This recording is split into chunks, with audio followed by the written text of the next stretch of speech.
सत श्री अकाल, नमस्कार ते आदाब। मैं हां हरजिंद मांगर ते तुसीं देख रहे हो इंडोज टीवी। स्वागत है जी सारिਆਂ ਦਾ। खबरां ਦੀ शुरुआत ਹੈਡਲਾਈਨਸ ਦੇ ਨਾਲ।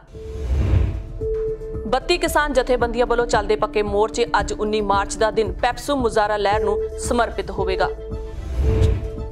कंवर गरेवाल ने कहा है कि केंद्र सरकार ਨੂੰ किसानां ਦੀ हालत देखनी चाहिए है। जी और इन्हां खबरां दी तफसील ते कुछ होर अहम खबरां।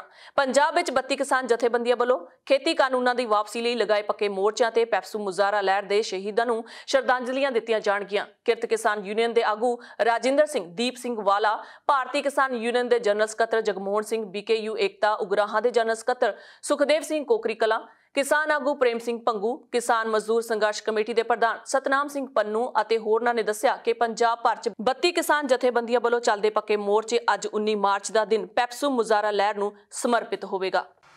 पंजाब भर विच 32 किसान जथेबंदियां ਵੱਲੋਂ ਚੱਲਦੇ ਪੱਕੇ ਮੋਰਚੇ ਅੱਜ 19 ਮਾਰਚ ਦਾ ਦਿਨ ਪੈਪਸੂ ਮੁਜ਼ਾਹਰਾ ਲਹਿਰ ਨੂੰ ਸਮਰਪਿਤ ਹੋਣਗੇ।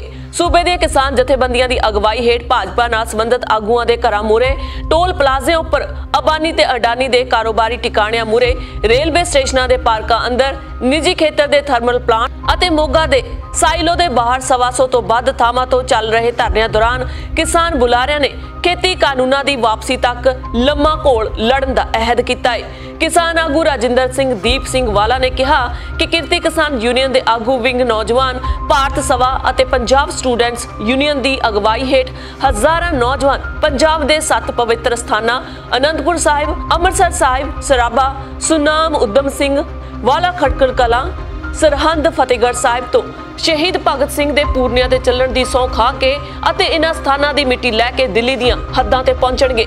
BKU ਏਕਤਾ ਡਕੌਂਦਾ ਦੇ ਜਨਰਲ ਸਕੱਤਰ ਜਗਮੋਹਨ ਸਿੰਘ ਪਟਿਆਲਾ ਨੇ ਦੱਸਿਆ ਕਿ ਅੱਜ ਪੰਜਾਬ ਭਰ ਦੀਆਂ ਮੰਡੀਆਂ ਵਿੱਚ ਕਿਸਾਨਾਂ, ਆੜ੍ਹਤੀਆਂ, ਮਜ਼ਦੂਰਾਂ ਵੱਲੋਂ FCI ਵੱਲੋਂ ਕਣਕ ਦੀ ਖਰੀਦ ਸੰਬੰਧੀ ਮੜੀਆਂ ਸ਼ਰਤਾਂ ਖਿਲਾਫ ਰੋਸ ਮੁਜ਼ਾਹਰੇ ਕੀਤੇ ਜਾਣਗੇ। उधर पंजाब विच होण वालियां मजदूर महापंचायतां विच संयुक्त किसान मोर्चे दे आगूआं ने शमूलियत दा ऐलान कीता है। किसान आगू बलबीर सिंह राजेवाल ने प्रेस कॉन्फ्रेंस दौरान दस्सिया कि किसानी अंदोलन नूं हर वर्ग दी हमायत हासिल है ते मजदूर ते किसानां दा रिश्ता गूढ़ा ते सदियां पुराना है। उन्होंने कहा कि 28 मार्च ਨੂੰ ਲੁਧਿਆਣਾ ਵਿੱਚ ਮਜ਼ਦੂਰਾਂ ਵੱਲੋਂ ਕੀਤੇ ਜਾਣ ਵਾਲੇ ਵੱਡੇ ਇਕੱਠ ਵਿੱਚ ਸੰਯੁਕਤ ਕਿਸਾਨ ਮੋਰਚੇ ਦੇ ਆਗੂ ਵੀ ਸ਼ਮੂਲੀਅਤ ਕਰਨਗੇ। ਭਾਰਤੀ ਕਿਸਾਨ ਯੂਨੀਅਨ ਦੇ ਪ੍ਰਧਾਨ ਬਲਬੀਰ ਸਿੰਘ ਰਾਜੇਵਾਲ ਨੇ ਦਿੱਲੀ ਦੀਆਂ ਸਰਹੱਦਾਂ ਤੇ ਡਟੇ ਕਿਸਾਨਾਂ ਦਾ ਜ਼ਿਕਰ ਕਰਦਿਆਂ ਕਿਹਾ ਕਿ ਪੰਜਾਬ, ਹਰਿਆਣਾ ਤੇ ਹੋਰਨਾਂ ਰਾਜਾਂ ਦੇ ਕਿਸਾਨਾਂ ਨੇ ਵਾਢੀ ਅਤੇ ਕਣਕ ਦੀ ਸਾਂਭ ਸੰਭਾਲ ਦਾ ਬੰਦੋਬਸਤ ਕਰ ਲਿਆ ਹੈ। ਕਿਸਾਨਾਂ ਵੱਲੋਂ ਮੋਰਚੇ ਵਿੱਚ ਸ਼ਮੂਲੀਅਤ ਲਈ ਵਾਰੀ ਬਣ ਲਈ ਗਈ ਹੈ ਤਾਂ ਜੋ ਫਸਲ ਵੀ ਸੰਭਾਲੀ ਜਾ ਸਕੇ ਤੇ ਅੰਦੋਲਨ ਤੇ ਵੀ ਕੋਈ ਅਸਰ ਨਾ ਪਵੇ। श्री राजेवाल ने कहा कि संयुक्त किसान मोर्चा खेती कानूनां दे मुद्दे ते केंद्र सरकार लई गलबात करन लई हमेशा तैयार है। इसलिए गेंद हुण केंद्र सरकार दे पाले विच है कि खेती कानूनां दे मुद्दे ते किसानां नूं गलबात लई कदों बुलाउणा है। किसान आगू ने कहा कि मोर्चे ਵੱਲੋਂ पश्चिमी बंगाल विच चलाई मुहिम दौरान भाजपा खिलाफ वोट पाउण दा सद्दा दिता गया। उन्होंने कहा कि किसानां दीयां स्टेजां नेड़े किसी सियासतदान नूं टुकण भी नहीं दिता गया। उधर कांग्रेस सरकार दे 4 वरे मुकम्मल होने ते कैबिनेट मंत्री ओम प्रकाश सोनी ने कहा कि पंजाब सरकार खेती कानूनां दा जोरदार विरोध करदी है ਅਤੇ जेकर राष्ट्रपति ने सूबा सरकार ਵੱਲੋਂ पास कीते गए खेती बिलां ਨੂੰ सहमति ना ਦਿੱਤੀ ਤਾਂ सुप्रीम कोर्ट ਜਾਣਗੇ। ਇੱਥੇ ਇੱਕ ਮੀਡੀਆ ਕਾਨਫਰੰਸ ਵਿੱਚ ਉਹਨਾਂ ਕਿਹਾ ਕਿ ਕੇਂਦਰ ਸਰਕਾਰ ਕਿਸਾਨਾਂ ਤੇ ਆੜ੍ਹਤੀਆਂ ਵਿਚਕਾਰ ਲੰਮੇ ਸਮੇਂ ਤੋਂ ਬਣੇ ਫਸਲ ਸਬੰਧਾਂ ਨੂੰ ਤੋੜਨ ਦੀ ਕੋਸ਼ਿਸ਼ ਕਰ ਰਹੀ ਹੈ। खेती कानूनां खिलाफ लगातार संघर्ष का हिस्सा बने पंजाबी गीतकार कंवर गरेवाल ने कहा कि केंद्र सरकार नूं किसानां दी हालत देखनी चाहिए है। किसानां दीयां फसलां ते नस्लां दा नुकसान हो रहा, आए दिन कोई ना कोई शहीदी पाउंदा है। किसान किन्हां हालातां नाल जूझ रहे ने, केंद्र सरकार नूं समझण दी लोड़ है। अड़ब रवैया छड्ड के केंद्र सरकार नूं बिलां नूं मुੱਢੋਂ ते रद्द करना चाहिए है।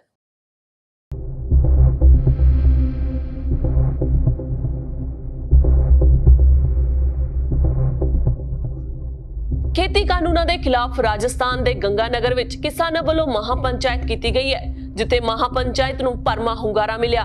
किसान अंदोलन नूं देश दे हर वर्ग तो भरपूर समर्थन मिलिया। उत्थे ही पंजाब दे गायकां ਵੱਲੋਂ किसान अंदोलन लई वध चढ़ के हिस्सा पाया गया। अंदोलन विच मौजूद कंवर गरेवाल नाल गलबात करदिआं उन्हां दस्सिया कि किसानी मोर्चे नाल साडा शुरू तो ही इश्क बनिया होया ते असीं इस नूं सारे जणे मिल के ही लड़ांगे क्योंकि साडी सिस्टम ते केंद्र सरकार नाल लड़ाई है। ਉਹਨਾਂ ਕਿਹਾ ਕਿ ਪੰਜਾਬ ਦੇ ਵਿੱਚ ਜਦੋਂ ਕਿਸਾਨੀ ਸੰਘਰਸ਼ ਲਈ ਅਨਾਉਂਸਮੈਂਟ ਹੁੰਦੀ ਸੀ, ਚਾਹੇ ਉਹ ਟੋਲ ਪਲਾਜ਼ਾ ਤੋਂ ਹੁੰਦੀ ਸੀ, ਚਾਹੇ ਉਹ ਰੇਲਵੇ ਲਾਈਨਾਂ ਤੋਂ ਹੁੰਦੀ ਸੀ, ਚਾਹੇ ਪੈਟਰੋਲ ਪੰਪਾਂ ਤੋਂ, ਉਦੋਂ ਅਸੀਂ ਇਹ ਗੱਲਾਂ ਸੁਣੀਆਂ ਸੀ ਕਿ ਅੰਦੋਲਨ ਵਾਲੀਆਂ ਲੜਾਈਆਂ ਤਾਂ ਕਈ ਮਹੀਨਿਆਂ ਜਾਂ ਕਈ ਸਾਲਾਂ ਤੱਕ ਵੀ ਚਲੀਆਂ ਜਾਂਦੀਆਂ ਨੇ। ਪਰ ਜਦੋਂ ਹੁਣ ਵੀ ਪੰਜਾਬ ਤੋਂ ਦਿੱਲੀ ਮੋਰਚੇ ਲਈ ਚੱਲੇ ਸੀ ਤਾਂ ਸਭ ਨੇ ਆਪਣੀਆਂ ਟਰਾਲੀਆਂ ਵਿੱਚ 6-6 ਮਹੀਨਿਆਂ ਦਾ ਰਾਸ਼ਨ ਲਿਜਾਣ ਦੀ ਗੱਲ ਕਹੀ ਸੀ। ਉਹਨਾਂ ਕਿਹਾ ਕਿ ਕਈ ਲੋਕਾਂ ਵਿੱਚ ਸਹਿਣਸ਼ੀਲਤਾ ਨਹੀਂ ਹੈ, ਉਹ ਚਾਹੁੰਦੇ ਨੇ ਕਿ ਦਿੱਲੀ ਜਾਈਏ ਤੇ ਜਲਦ ਹੀ ਕਾਨੂੰਨ ਰੱਦ ਕਰਵਾ ਕੇ ਘਰ ਨੂੰ ਆ ਜਾਈਏ। ਉਹਨਾਂ ਕਿਹਾ ਕਿ ਜਦੋਂ ਅੰਦੋਲਨ ਸ਼ੁਰੂ ਹੋਇਆ ਸੀ ਤਾਂ ਗੀਤ ਸਾਰੇ ਗਾਇਕਾਂ ਨੇ ਗਾਏ, ਪਰ ਕਿਸਾਨ ਅੰਦੋਲਨ ਦਾ ਉਹ ਸਵਾਦ ਨਹੀਂ ਹੈ। ਉਹਨਾਂ ਕਿਹਾ ਕਿ 26 ਜਨਵਰੀ ਤੋਂ ਬਾਅਦ ਸਰਕਾਰ ਚੁੱਪ ਕਰਕੇ ਬੈਠਣ ਵਾਲੀ ਨਹੀਂ, ਕਿਉਂਕਿ ਇਸ ਦੀ ਚੁੱਪੀ ਵਿੱਚ ਕੋਈ ਨਾ ਕੋਈ ਰਾਜ਼ ਹੈ, ਕਿਉਂਕਿ ਕੇਂਦਰ ਸਰਕਾਰ ਪੂਰੇ ਦੇਸ਼ ਨੂੰ ਚਲਾਉਂਦੀ ਹੈ ਅਤੇ ਬਹੁਤ ਵੱਡੇ IT ਸੈੱਲ, ਖੁਫੀਆ ਏਜੰਸੀਆਂ ਸਰਕਾਰ ਲਈ ਕੰਮ ਕਰਦੀਆਂ ਨੇ। ਗਰੇਵਾਲ ਨੇ ਕਿਹਾ ਹੈ ਕਿ ਜਿਵੇਂ ਸਾਡੇ ਨਾਮ ਅੱਗੇ ਲੋਕ ਗਾਇਕ ਲੱਗਦਾ ਹੈ ਤਾਂ ਸਾਡਾ ਫਰਜ਼ ਬਣਦਾ ਹੈ ਕਿ ਅਸੀਂ ਲੋਕਾਂ ਲਈ ਕੁਝ ਕਰੀਏ, ਕਿਉਂਕਿ ਅੱਜ ਜੋ ਅਸੀਂ ਹਾਂ ਉਹਨਾਂ ਦੀ ਬਦੌਲਤ ਕਰਕੇ ਹੀ ਹਾਂ। ਲੱਖਾ ਸਿਧਾਣਾ ਦੀ ਗ੍ਰਿਫਤਾਰੀ ਨੂੰ ਲੈ ਕੇ ਗਰੇਵਾਲ ਨੇ ਕਿਹਾ ਕਿ ਜਿਹੜੇ ਨਿਡਰ ਲੋਕ ਨੇ, ਜਿਨ੍ਹਾਂ ਨੂੰ ਇਸ ਅੰਦੋਲਨ ਦੀ ਮਹੱਤਤਾ ਬਾਰੇ ਪਤਾ ਹੈ, ਉਹ ਕਦੇ ਵੀ ਡਰ ਕੇ ਪਿੱਛੇ ਨਹੀਂ ਹਟਦੇ, ਕਿਉਂਕਿ ਇਹ ਸੱਚ ਹੀ ਆਰ-ਪਾਰ ਦੀ ਲੜਾਈ ਹੈ।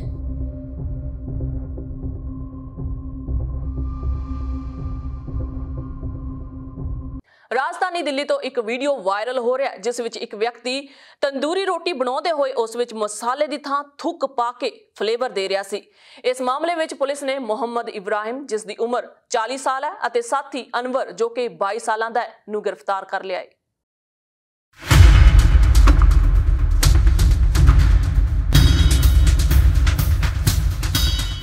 ਭਾਰਤ ਵਿੱਚ ਆਏ ਦਿਨ ਅਜਿਹੀਆਂ ਘਟਨਾਵਾਂ ਵਾਪਰਦੀਆਂ ਨੇ ਜੋ ਤੁਹਾਨੂੰ ਹੈਰਾਨ ਹੀ ਨਹੀਂ, ਪਰੇਸ਼ਾਨ ਵੀ ਕਰ ਦਿੰਦੀਆਂ ਨੇ। ਅਜਿਹੀ ਘਟਨਾ ਨਵੀਂ ਦਿੱਲੀ ਰਾਜਧਾਨੀ ਤੋਂ ਇੱਕ ਵੀਡੀਓ ਵਾਇਰਲ ਹੋ ਰਿਹਾ ਹੈ ਜਿਸ ਵਿੱਚ ਇੱਕ ਵਿਅਕਤੀ ਤੰਦੂਰੀ ਰੋਟੀ ਬਣਾਉਂਦੇ ਹੋਏ ਉਸ ਵਿੱਚ ਮਸਾਲਿਆਂ ਦੀ ਥਾਂ ਥੁੱਕ ਦਾ ਫਲੇਵਰ ਪਾ ਰਿਹਾ ਹੈ।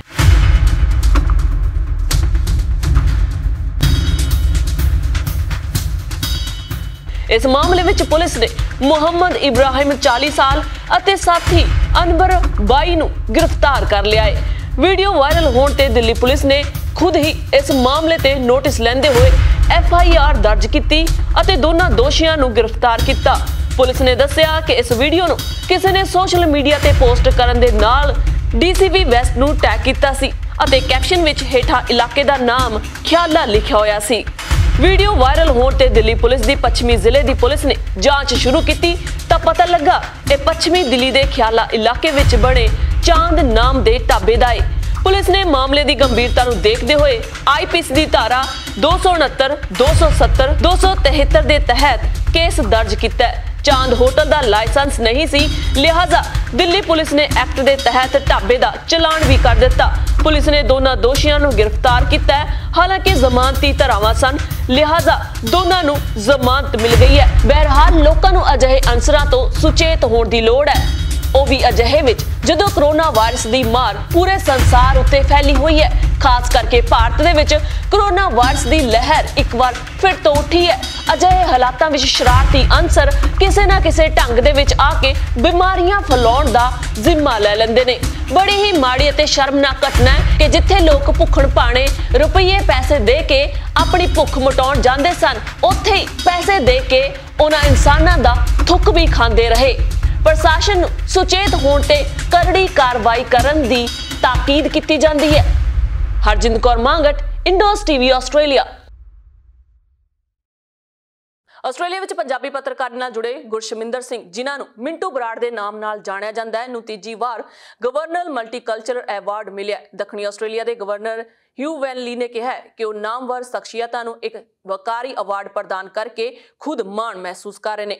ਮਿੰਟੂ ਬਰਾੜ ਨੇ ਆਪਣੀ ਮਾਤ ਭਾਸ਼ਾ ਪੰਜਾਬੀ ਚ ਪੱਤਰਕਾਰੀ ਰਾਹੀਂ ਆਸਟ੍ਰੇਲੀਆ ਦੀਆਂ ਵੰਨ ਸੁਵੰਨਤਾ ਨੂੰ ਬਖੂਬੀ ਬਿਆਨਿਆ। ਸਾਡੇ ਨਾਲ ਫੋਨ ਤੇ ਗੱਲਬਾਤ ਕਰਨ ਲਈ ਮਿੰਟੂ ਬਰਾੜ ਜੀ ਜੁੜ ਚੁੱਕੇ ਨੇ। ਮਿੰਟੂ ਬਰਾੜ ਜੀ, ਬਹੁਤ-ਬਹੁਤ ਮੁਬਾਰਕਾਂ ਤੁਹਾਨੂੰ ਤੀਜੀ ਵਾਰ ਗਵਰਨਰਸ ਮਲਟੀਕਲਚਰ ਅਵਾਰਡ ਮਿਲਣ ਲਈ। ਬਹੁਤ ਮਿਹਰਬਾਨੀ ਹਰਜਨ, ਤੇ ਸਾਰੇ ਜਿਹੜੇ ਇੰਡੋਜ਼ TV ਦੇਖਣ ਵਾਲੇ ਸਰੋਤਿਆਂ ਨੂੰ ਵੀ ਪਿਆਰ ਭਰੀ ਸਤਿ ਸ਼੍ਰੀ ਅਕਾਲ। ਸਾਰੇ ਦਰਸ਼ਕਾਂ ਨੂੰ ਪਿਆਰ ਭਰੀ ਸਤਿ ਸ਼੍ਰੀ ਅਕਾਲ ਤੇ ਉਮੀਦ ਕਰਦਾ ਜੀ ਸਭ ਦਾ ਦਿਨ ਖੂਬਸੂਰਤ ਚੜਿਆ ਹੋਵੇਗਾ। ਬਾਕੀ ਤੁਸੀਂ ਮੈਨੂੰ ਅੱਜ ਇਸ ਪਲੇਟਫਾਰਮ ਤੇ ਮੌਕਾ ਦਿੱਤਾ, ਧੰਨਵਾਦੀ ਹਾਂ। ਮੈਂ ਦੱਸ ਦਿਆਂ ਥੋੜਾ ਜਿਹਾ ਤੇ ਜਿਹੜੇ ਇਹ ਅਵਾਰਡ ਆ ਜੀ, ਇਹਦਾ ਮੈਂ ਰਨਰ ਅਪ ਹਾਂ, ਜਾਣੀ ਕਿ ਉਪ ਜੇਤੂ ਜਿਹਨੂੰ ਕਹਿ ਸਕਦੇ ਹਾਂ ਜੀ। ਤੇ ਪਰ ਉਹਦੀ ਜਦੋਂ ਸਾਰੀ ਤੁਹਾਨੂੰ ਮੈਂ ਜੇ ਉਹਦੀ ਬੈਕਗਰਾਉਂਡ ਦੱਸਾਂ ਤਾਂ ਬੈਕਗਰਾਉਂਡ ਇਹ ਹੁੰਦੀ ਹੈ ਜੀ ਵੀ ਇਹ ਮਲਟੀਕਲਚਰ ਗਵਰਨਰ ਅਵਾਰਡ ਤਕਰੀਬਨ 10 ਸਾਲ ਪਹਿਲਾਂ ਸ਼ੁਰੂ ਹੋਏ ਸੀ ਐਡਲੇਡ ਆਸਟ੍ਰੇਲੀਆ, ਸਾਊਥ ਆਸਟ੍ਰੇਲੀਆ ਦੇ ਵਿੱਚ। ਤੇ ਗਵਰਨਰ ਵੱਲੋਂ 9 ਕੈਟਾਗਰੀਜ਼ ਦੇ ਵਿੱਚ ਅਵਾਰਡ ਦਿੱਤੇ ਜਾਂਦੇ ਆ, ਜਿਨ੍ਹਾਂ ਦੇ ਵਿੱਚ ਵਲੰਟੀਅਰ ਵਧੀਆ ਕਿਸੇ ਨੇ ਜੇ ਕੋਈ ਕੁਛ ਕੀਤਾ ਉਹਦੇ ਲਈ, ਜਾਂ ਬਜ਼ੁਰਗਾਂ ਦੇ ਵੈਟਰਨਸ ਦੇ ਲਈ ਵੀ ਦਿੱਤਾ ਜਾਂਦਾ, ਜਾਂ ਕੋਈ ਚੰਗੇ ਬਿਜ਼ਨਸ ਜਿਹਨੇ ਸੈਟਅਪ ਕੀਤੇ ਉਹਨੂੰ ਦਿੱਤਾ ਜਾਂਦਾ। ਤੇ ਉਹਦੇ ਵਿੱਚ ਇੱਕ ਮੀਡੀਆ ਕੈਟਾਗਰੀ ਵੀ ਆ। ਤੇ ਮੀਡੀਆ ਕੈਟਾਗਰੀ ਦੇ ਵਿੱਚ ਤਕਰੀਬਨ ਹਰ ਵਾਰੀ ਬਹੁਤ ਜ਼ਿਆਦਾ ਸਖਤ ਮੁਕਾਬਲਾ ਹੁੰਦਾ ਹੋਰਾਂ ਨਾਲੋਂ, ਕਿਉਂਕਿ ਮੀਡੀਆ ਦੇ ਵਿੱਚ ਬਹੁਤ ਪੁਰਾਣੇ ਘਰਾਣੇ ਜਿਹੜੇ ਮੀਡੀਆ ਚਲਾ ਰਹੇ ਆ ਵੱਡੇ ਵੱਡੇ, ਤੇ ਉਹਨਾਂ ਦੀਆਂ ਵੀ ਨੋਮੀਨੇਸ਼ਨਸ ਹੁੰਦੀਆਂ।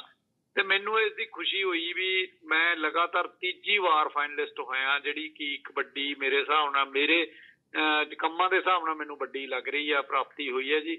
ਤੇ ਤੀਜੀ ਵਾਰ ਇਹ ਇੱਕ ਹੈਟ੍ਰਿਕ ਆ ਵੀ ਮੈਂ ਜਿਹੜਾ ਇਹਦਾ ਰਨਰ ਅਪ ਡਿਕਲੇਅਰ ਕੀਤਾ, ਤੇ ਜਿਹੜਾ ਕਿ 3 ਦਿਨ ਪਹਿਲਾਂ ਗਵਰਨਰ ਹਾਊਸ ਦੇ ਵਿੱਚ ਮੈਨੂੰ ਉਹਦੀ ਜਿਹੜੀ ਇੱਕ ਸਰਟੀਫਿਕੇਟ ਦਿੱਤਾ ਗਿਆ ਇੱਕ ਭਰਵੇਂ ਸਮਾਗਮ ਦੇ ਵਿੱਚ।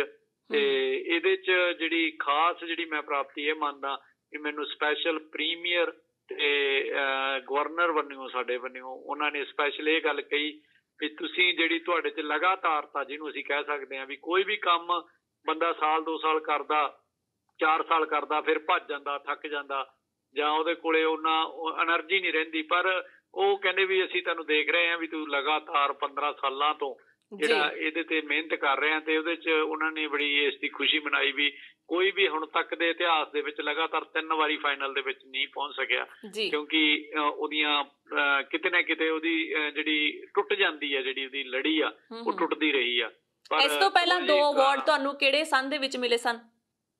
ਇਹ ਮੈਨੂੰ 2013 ਤੇ ਫਿਰ ਉਸ ਤੋਂ ਬਾਅਦ 2014 ਚ ਲਈ ਜਿਹੜਾ ਮੈਨੂੰ ਮਿਲੇ ਸਨ। ਤੇ ਉਦੋਂ ਦਾ ਮਿਲਣ ਦਾ 13 ਦਾ ਕਾਰਨ ਇਹ ਸੀਗਾ ਵੀ 13 ਦੇ ਵਿੱਚ ਉਹਨਾਂ ਨੇ ਮੈਨੂੰ ਮੇਰੀਆਂ ਜਿਹੜੀਆਂ ਸੋਸ਼ਲ ਐਕਟੀਵਿਟੀਜ਼ ਮੀਡੀਆ ਲਈ ਮੈਂ ਤਕਰੀਬਨ ਬਹੁਤ ਸਾਰੇ ਉਦੋਂ ਮੇਰੇ ਆਰਟੀਕਲ ਛਪੇ ਸੀ ਦੁਨੀਆ ਭਰ ਦੇ, ਆਏ ਮੇਰੀਆਂ ਰਾਈਟਿੰਗਸ ਦੇ ਲਈ ਦਿੱਤਾ ਸੀ। 14 ਚ ਮੇਰੀ ਬੁੱਕ ਆਈ ਸੀ ਜਦੋਂ ਕੈਂਗਰੂਨਾਮਾ, ਤੇ ਉਹ ਮੈਨੂੰ ਬੁੱਕ ਲਈ ਉਹਨਾਂ ਨੇ ਅਵਾਰਡ ਕੀਤਾ ਸੀ। ਇਸ ਵਾਰੀ ਓਵਰਆਲ ਮੀਡੀਆ ਲਈ ਕੀਤਾ, ਜਿਹਦੇ ਚ ਕਿ YouTube ਚੈਨਲ ਆ ਗਿਆ, ਜਾਂ ਅਖਬਾਰ, ਜਾਂ ਵੱਖ-ਵੱਖ ਰੇਡੀਓ, ਜਾਂ ਜਿੰਨੇ ਵੀ ਟਾਕ ਸ਼ੋ ਵਗੈਰਾ ਕੀਤੇ ਆ ਉਹਨਾਂ ਲਈ ਐਤਕੀ ਸਾਰਾ ਇਹ ਹੋਇਆ। ਜ਼ਿਆਦਾਤਰ ਇਹਦੇ ਤੇ ਐਤਕੀ ਜਿਹੜੀ ਨੋਮੀਨੇਸ਼ਨ ਹੁੰਦੀ ਆ ਉਹ ਨੋਮੀਨੇਸ਼ਨ ਹੋਈ ਆ, ਜੇ ਕਹੀਏ ਤਾਂ ਬਾਬਾ ਨਾਨਕ ਜੀ ਦੀ ਜਿਹੜੀ ਗੱਲ ਸੁਣਾਈ ਸੀ ਵੰਡ ਛਕੋ ਦੀ, ਉਹਦੇ ਕਾਰਨ ਹੋਈ ਹੈ ਐਤਕੀ ਜਿਹੜੀ ਨੋਮੀਨੇਸ਼ਨ। ਕਿਉਂਕਿ ਮੈਨੂੰ ਲੱਗਦਾ ਸਾਡੇ ਬਹੁਤ ਸਾਰੇ ਦਰਸ਼ਕਾਂ ਨੇ ਉਹ ਵੀਡੀਓ ਦੇਖੀ ਵੀ ਹੋਣੀ ਆ, ਜਿਹੜੀ ਪਿਛਲੇ ਸਾਲ ਵਾਇਰਲ ਹੋਈ ਸੀਗੀ, ਤੇ ਬਹੁਤ ਵੱਡੇ ਲੈਵਲ ਤੇ ਵਾਇਰਲ ਹੋਈ ਸੀ। ਤੇ ਉਹਦੇ ਚ ਬਾਬਾ ਨਾਨਕ ਜੀ ਦੀ ਵੰਡ ਛਕੋ ਦੀ ਫਿਲਾਸਫੀ ਥੋੜੀ ਜਿਹੀ ਮੈਂ ਤਾਂ ਕਿਤੇ ਨਾ ਕਿਤੇ ਇੱਕ ਦੋਸਤ ਮਿੱਤਰ ਮੰਡਲੀ ਚ ਬੈਠੇ ਨੇ ਸੁਣਾਈ ਸੀ, ਤੇ ਉਹਦੀ ਵੀਡੀਓ ਪਾ ਕੇ ਕਿਸੇ ਨੇ ਪਾ ਦਿੱਤੀ। ਤੇ ਉਹ ਜਿਹੜਾ ਕੱਲ ਮੈਨੂੰ ਵੀ ਉਹਨਾਂ ਨੇ ਇੱਕ ਜਿਹੜੀ ਪੇਪਰ ਵਰਕ ਦਿਖਾਇਆ, ਤਾਂ ਉਹਦੇ ਵਿੱਚ ਇੱਕ ਸਕਰੀਨਸ਼ਾਟ ਸੀਗਾ, ਕੋਈ ਇੱਕ ਪੇਜ ਸੀ ਫੇਸਬੁੱਕ ਦਾ, ਉਹਦੇ ਤੋਂ 1.5 ਮਿਲੀਅਨ ਲੋਕਾਂ ਨੇ ਦੇਖੀ ਸੀ ਉਹ, ਤੇ 43,000 ਤੋਂ ਉੱਤੇ ਸ਼ੇਅਰ ਸੀਗੇ ਉੱਥੇ। ਸੋ ਇਸ ਕਰਕੇ ਮੈਨੂੰ ਲੱਗਦਾ ਇਹ ਵੱਡਾ ਕਾਰਨ ਸੀ ਐਤਕੀ ਦੀ ਨੋਮੀਨੇਸ਼ਨ ਦਾ। ਜੀ, ਤੁਹਾਡੇ ਵੱਲੋਂ YouTube ਚੈਨਲ ਦੇ ਉੱਤੇ ਪੇਂਡੂ ਆਸਟ੍ਰੇਲੀਆ ਵੀ ਚਲਾਇਆ ਜਾ ਰਿਹਾ ਹੈ, ਸੋ ਉਹਦੇ ਬਾਰੇ ਵੀ ਥੋੜਾ ਦੱਸੋ ਸਾਡੇ ਦਰਸ਼ਕਾਂ ਨੂੰ। ਹਾਂ ਬਿਲਕੁਲ ਜੀ, ਤਕਰੀਬਨ 2014 ਤੋਂ ਅਸੀਂ ਲਗਾਤਾਰ ਇਹ ਫਿਲਮਾ ਰਹੇ ਹਾਂ ਤੇ ਦਿਖਾ ਰਹੇ ਹਾਂ, ਤੇ ਹੁਣ ਤੱਕ ਤਕਰੀਬਨ ਪੇਂਡੂ ਆਸਟ੍ਰੇਲੀਆ ਦੇ 180-81 ਐਪੀਸੋਡ ਆ ਗਏ ਆ, ਤੇ ਹੋਰ ਅੱਡੋ-ਅੱਡ ਕੈਟਾਗਰੀਜ਼ ਜੋ ਪਲੇ ਲਿਸਟਾਂ ਨੇ ਸਾਰੀਆਂ ਰਲਾ ਕੇ 300 ਤੋਂ 400 ਐਪੀਸੋਡ ਅਸੀਂ YouTube ਤੇ ਅਪਲੋਡ ਕਰ ਚੁੱਕੇ ਹਾਂ। 100 ਤੇ 10 ਜਾਣੀ ਕਿ 1,10,000 ਤੋਂ ਉੱਤੇ ਸਬਸਕ੍ਰਿਪਸ਼ਨਾਂ ਹੋ ਗਈਆਂ ਜੀ, ਤੇ 11.5 ਮਿਲੀਅਨ ਦੇ ਕਰੀਬ ਜਿਹੜੇ ਉਹਦੇ ਤੇ ਹੁਣ ਤੱਕ ਦਰਸ਼ਕ ਆ ਚੁੱਕੇ ਆ ਚੈਨਲ ਦੇ ਉੱਤੇ। ਸੋ ਵੇਲ ਜਿਹੜਾ ਉਹਦਾ ਸ਼ੁਰੂਆਤ ਹੋਈ ਸੀ ਉਹ ਹੋਈ ਸੀ ਪਿੰਡਾਂ ਚੋਂ ਆਸਟ੍ਰੇਲੀਆ ਦਿਖਾਉਣ ਦੀ, ਵੀ ਪਿੰਡਾਂ ਦਾ ਆਸਟ੍ਰੇਲੀਆ ਲੋਕਾਂ ਨੂੰ ਦਿਖਾਈਏ, ਸ਼ਹਿਰਾਂ ਦਾ ਤਾਂ ਸਾਰੇ ਦੇਖ ਰਹੇ ਆ। ਤੇ ਉਹ ਸ਼ੁਰੂ ਚ ਲੰਗੇ ਡੰਗ ਚਲਾਉਂਦੇ ਸੀ, ਕਿਤੇ ਕਿਤੇ ਕੋਈ ਵੀਡੀਓ ਪਾਉਂਦੇ ਸੀ, ਫਿਰ ਹੌਲੀ ਹੌਲੀ ਆ ਕੇ 2015 ਦਾ ਨਿਊਜ਼ੀਲੈਂਡ ਦਾ ਟੂਰ, ਫਿਰ 16 ਦਾ ਕੈਨੇਡਾ ਦਾ ਟੂਰ, ਤੇ ਉਸ ਤੋਂ ਬਾਅਦ ਥੋੜੀ ਜਿਹੀ ਉਹਦੇ ਚ ਅਸੀਂ ਲਗਾਤਾਰਤਾ ਲੈ ਕੇ ਆਂਦੀ ਜੀ। ਤਾਂ ਅੱਜ ਤੱਕ ਉਹ ਕੋਵਿਡ ਤੱਕ ਜਾਣੀ ਕਿ ਉਹ ਬੜਾ ਲਗਾਤਾਰ ਹਰ ਵੀਕ ਫਰਾਈਡੇ ਅਸੀਂ ਉਹਨੂੰ ਇੱਕ ਐਪੀਸੋਡ ਖੇਤੀ ਤੇ ਪਾਉਂਦੇ ਸੀ, ਬੁੱਧਵਾਰ ਨੂੰ ਅਸੀਂ ਇੱਕ ਲਿਟਰੇਚਰ ਤੇ ਐਪੀਸੋਡ ਪਾਉਂਦੇ ਸੀ, ਸੰਡੇ ਨੂੰ ਅਸੀਂ ਮੇਰੀ ਜਿਹੜਾ ਜੀਵਨ ਸਫ਼ਰ ਦੇ ਉੱਤੇ ਕੈਂਗਰੂਨਾਮਾ ਦੇ ਨਾਂ ਤੇ ਪਾਉਂਦੇ ਸੀ। ਪਰ ਹੁਣ ਜਦੋਂ ਪਹਿਲਾਂ ਕੋਵਿਡ ਨੇ ਥੋੜਾ ਜਿਹਾ ਸਾਨੂੰ ਝਟਕਾ ਦਿੱਤਾ, ਫਿਰ ਉਸ ਤੋਂ ਬਾਅਦ ਜਿਹੜਾ ਕਿਸਾਨ ਸੰਘਰਸ਼ ਆਇਆ, ਤਾਂ ਉਸ ਤੋਂ ਬਾਅਦ ਅਸੀਂ ਥੋੜਾ ਜਿਹਾ ਉਹਨੂੰ ਹੋਲਡ ਤੇ ਕੀਤਾ ਹੋਇਆ, ਪਾਉਣੇ ਆ ਹੁਣ ਕਿਤੇ ਕਿਤੇ ਕੋਈ ਐਪੀਸੋਡ ਪਾ ਰਹੇ ਆ, ਜਾਂ ਅਸੀਂ ਜਿਹੜੀ ਸਾਡੀ ਮਿਊਜ਼ਿਕ ਕੰਪਨੀ ਹੈ ਜਿਹਦੇ ਤਹਿਤ ਅਸੀਂ ਹੁਣ ਤੱਕ 4 ਗਾਣੇ ਰਿਲੀਜ਼ ਕਰ ਚੁੱਕੇ ਹਾਂ, ਜਾਂ ਉਹ ਪਾਉਣੇ ਆ। ਤੇ ਨਹੀਂ ਜ਼ਿਆਦਾਤਰ ਅਸੀਂ ਹੁਣ ਕਿਸਾਨੀ ਸੰਘਰਸ਼ ਨੂੰ ਹੀ ਸਾਰਾ ਕੁਝ ਸਮਰਪਿਤ ਕੀਤਾ ਹੋਇਆ। ਬਿਲਕੁਲ ਮਿੰਟੂ ਬਰਾੜ ਜੀ, ਤੁਸੀਂ ਕਿਸਾਨੀ ਸੰਘਰਸ਼ ਦੀ ਗੱਲ ਕੀਤੀ ਹੈ, ਸੋ ਕਿਸਾਨੀ ਸੰਘਰਸ਼ ਦਾ ਦਰਦ ਤੁਸੀਂ ਕਿਸ ਤਰ੍ਹਾਂ ਬਿਆਨ ਕਰਦੇ ਹੋ? ਦੇਖੋ ਜੀ, ਦਰਦ ਇਹ ਤਾਂ ਜਦੋਂ ਖੁਦ ਕਿਸਾਨ ਆ ਤਾਂ ਤੁਹਾਨੂੰ ਪਤਾ ਹੀ ਹੈ ਜੀ, ਫਿਰ ਤਾਂ ਦਰਦ ਹੋਣੇ। ਇੱਕ ਤਾਂ ਬਗਾਨੀ ਪੀੜ ਹੁੰਦੀ ਆ, ਇੱਕ ਖੁਦ ਦੀ ਪੀੜ ਹੁੰਦੀ ਆ। ਬਗਾਨੀ ਪੀੜ ਨੂੰ ਲੱਖ ਅਸੀਂ ਕਹੀ ਜਾਈਏ, ਉਹ ਅਹਿਸਾਸ ਨਹੀਂ ਮਿਲਦਾ, ਪਰ ਖੁਦ ਦੀ ਪੀੜ ਆ ਜਿਹੜੀ, ਉਹਦੇ ਤੇ ਜਾ ਕੇ ਪਤਾ ਲੱਗਦਾ ਵੀ ਕਿੰਨਾ ਇਹਦਾ ਸਾਨੂੰ ਦੁੱਖ ਹੋ ਰਿਹਾ। ਸੋ ਜਿੱਥੇ ਇੱਕ ਪਾਸੇ ਅਸੀਂ ਉੱਥੇ ਸਾਡੇ ਕਿਸਾਨਾਂ ਦੇ ਜਿਹੜੇ ਹੌਸਲੇ ਟੁੱਟਦੇ ਦੇਖਦੇ ਆ, ਕਿਤੇ ਫੇਰ ਦੁਬਾਰੇ ਉੱਠਦੇ ਦੇਖਦੇ ਆ, ਕਿਤੇ ਉਹ ਅਪਸ ਐਂਡ ਡਾਊਨ ਤਾਂ ਹਰੇਕ ਕੰਮ ਚ ਆਉਂਦੇ ਆ ਤੇ ਉਹਨਾਂ ਨਾਲ ਵੀ ਚੱਲ ਰਿਹਾ ਹੈ ਕੁਛ।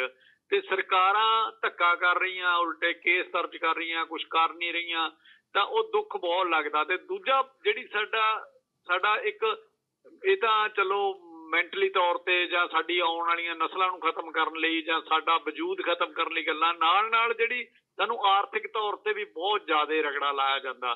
ਤਾਂ ਇਹ ਚੀਜ਼ਾਂ ਨੂੰ ਬਹੁਤ ਔਖਾ ਬਰਦਾਸ਼ਤ ਕਰਨਾ। ਤੇ ਮੈਂ ਖੁਦ ਇੱਥੇ ਕਿਸਾਨ ਹੋਣ ਕਾਰਨ ਮੈਂ ਬਹੁਤ ਸਾਰੀਆਂ ਇਹ ਜਿਹੀਆਂ ਵੀਡੀਓਜ਼ ਪਾਉਂਦਾ ਰਹਿਣਾ। ਲੇਟੈਸਟ ਹੀ ਮੈਂ ਹੁਣ ਇੱਥੋਂ ਦਾ ਇੱਕ ਥੋੜਾ ਜਿਹਾ ਐਗਜ਼ਾਮਪਲ ਦਿਖਾਇਆ ਸੀ ਜੀ। ਉਹਦੇ ਵਿੱਚ ਮੈਂ ਇਹ ਦਿਖਾਇਆ ਸੀ ਵੀ ਜ਼ਿਆਦਾਤਰ ਲੋਕ ਆ ਨਾ, ਜਿਹੜੇ ਆਮ ਲੋਕ ਆ, ਸ਼ਹਿਰੀ ਲੋਕ ਆ, ਹਲੇ ਤੱਕ ਵੀ ਉਹ ਘਰਾਂ 'ਚ ਬੈਠੇ ਇਹ ਸੋਚ ਰਹੇ ਆ ਵੀ ਇਹ ਜਿਹੜਾ ਪ੍ਰੋਬਲਮ ਆ ਇਕੱਲੇ ਕਿਸਾਨ ਦੀ ਆ ਤੇ ਕਿਸਾਨਾਂ ਦਾ ਹੀ ਦਰਦ ਆ। ਪਰ ਮੈਂ ਪਹਿਲਾਂ ਵੀ ਬਹੁਤ ਵਾਰੀ ਕਹਿ ਚੁੱਕਿਆ ਵੀ ਕਿਸਾਨ ਦਾ ਦਰਦ ਨਹੀਂ ਹੈ। ਕਿਸਾਨ ਤਾਂ ਸਭ ਤੋਂ ਲਾਸਟ ਤੇ ਪ੍ਰਭਾਵਿਤ ਹੋਊ ਇਸ ਕਾਨੂੰਨ ਨਾਲ। ਉਸ ਤੋਂ ਪਹਿਲਾਂ ਤਾਂ ਹਰ ਉਪਭੋਗਤਾ ਪ੍ਰਭਾਵਿਤ ਹੋਊਗਾ। ਉਹੀ ਚੀਜ਼ ਮੈਂ ਉਹਨਾਂ ਨੂੰ ਦਿਖਾਈ ਹੈ ਵੀ ਆਸਟ੍ਰੇਲੀਆ ਦੇ ਵਿੱਚ ਮੈਂ ਪਿਛਲੇ 2-3 ਸਾਲ ਤੋਂ ਸੰਤਰਿਆਂ ਦੀ ਖੇਤੀ ਦੇ ਨਾਲ ਥੋੜੀ ਬਹੁਤ ਸਬਜ਼ੀ ਦਾ ਟਰਾਈ ਕਰਕੇ ਦੇਖੀ ਵੀ ਦੇਖੀਏ ਤਾਂ ਅਸੀਂ। ਪਿਛਲੇ ਸਾਲ ਬਟਰਨਟ ਨੇ ਮੈਨੂੰ ਧੋਖਾ ਦਿੱਤਾ। ਬਟਰਨਟ ਨੇ ਹੋ ਗਏ ਪਰ ਵਪਾਰੀਆਂ ਨੇ ਧੋਖਾ ਦਿੱਤਾ, ਵੱਡੇ ਕਾਰਪੋਰੇਟ ਘਰਾਣਿਆਂ ਨੇ। ਸੇਮ ਥਿੰਗ ਅੱਜ ਇਸ ਵਾਰੀ ਹੋਇਆ। ਹੁਣ ਅਸੀਂ ਮਿਰਚਾਂ ਬੀਜੀਆਂ ਜੀ, ਜਿਹੜੀਆਂ ਕਿ ਤੁਸੀਂ ਹੁਣ ਜਿੰਨੇ ਵੀ ਤੁਹਾਡੇ ਦਰਸ਼ਕ ਸੁਣ ਰਹੇ ਆ ਤੇ ਜਾਂ ਤੁਸੀਂ ਵੀ ਇਹ ਮਹਿਸੂਸ ਕਰਦੇ ਹੋਵੋਗੇ, ਬਿਲਕੁਲ ਬਹੁਤ ਜ਼ਰੂਰੀ ਆ ਜੀ ਜਾਣਨਾ ਵੀ ਅਚਾਰ ਵਾਲੀਆਂ ਮਿਰਚਾਂ ਕਿਤੋਂ ਮਿਲ ਜਾਣ ਇੱਥੇ ਥੋੜੇ ਜਿਹੇ ਠੀਕ ਭਾਅ ਤੇ। ਤਾਂ ਜੀ ਕਰਦਾ ਹਰੇਕ ਦਾ ਵੀ ਸਾਡੇ ਘਰੇ ਵੀ ਅਸੀਂ ਪੂਰੀਆਂ ਪਾ ਕੇ ਉਹਨੂੰ ਰਾਈ ਵਾਲੀਆਂ ਮਿਰਚਾਂ ਪਾਈਏ ਅਚਾਰ ਦੀਆਂ ਤੇ ਖਾਈਏ। ਪਰ ਉਹ ਸਾਡੇ ਲਈ ਆਸਟ੍ਰੇਲੀਆ 'ਚ ਥੋੜ੍ਹੀਆਂ ਜਿਹੀਆਂ ਦੁਰਲਭ ਹੁੰਦੀਆਂ ਹਨ, ਕਿਉਂਕਿ ਜਦੋਂ ਅਸੀਂ ਸ਼ਾਪਿੰਗ ਸੈਂਟਰ 'ਚ ਜਾਂਦੇ ਹਾਂ ਤਾਂ ਉਦੋਂ 8-8, 10-10 ਦੇ ਪੈਕਿੰਗਾਂ 'ਚ ਮਿਲਦੀਆਂ, ਜਾਂ ਫਿਰ ਜੇ ਕਿਲੋ 'ਚ ਮਿਲਦੀਆਂ ਤਾਂ ਉਹ ਸਾਡੀ ਪਹੁੰਚ ਤੋਂ ਬਾਹਰ ਹੁੰਦੀਆਂ ਨੇ। ਬਿਲਕੁਲ।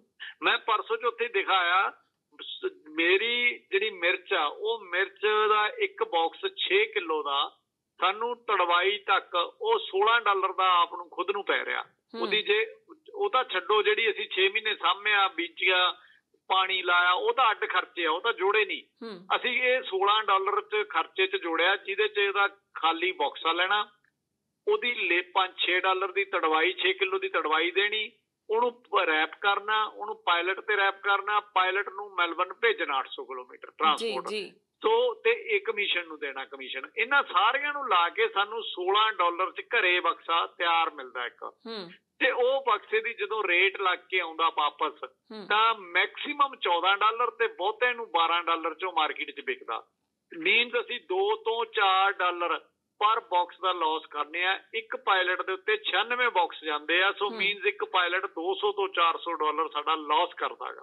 ਸੋ ਜੇ ਅਸੀਂ ਮਿਰਚਾਂ ਨਹੀਂ ਤੋੜਦੇ ਤੇ ਉਹਨਾਂ ਨੂੰ ਵਾਹ ਦਿੰਨੇ ਆ ਤਾਂ ਸਾਡੇ ਕੋਲੇ ਉਹ ਜਿਹੜਾ $200-400 ਆ ਉਹ ਤਾਂ ਬਚ ਜੂਗਾ ਨਾ, ਉਹ ਤਾਂ ਆਪਦੀ ਜੇਬ 'ਚ ਰਹੂਗਾ, ਉਹਦਾ ਨਾ ਜਾਊਗਾ ਕਿਤੇ।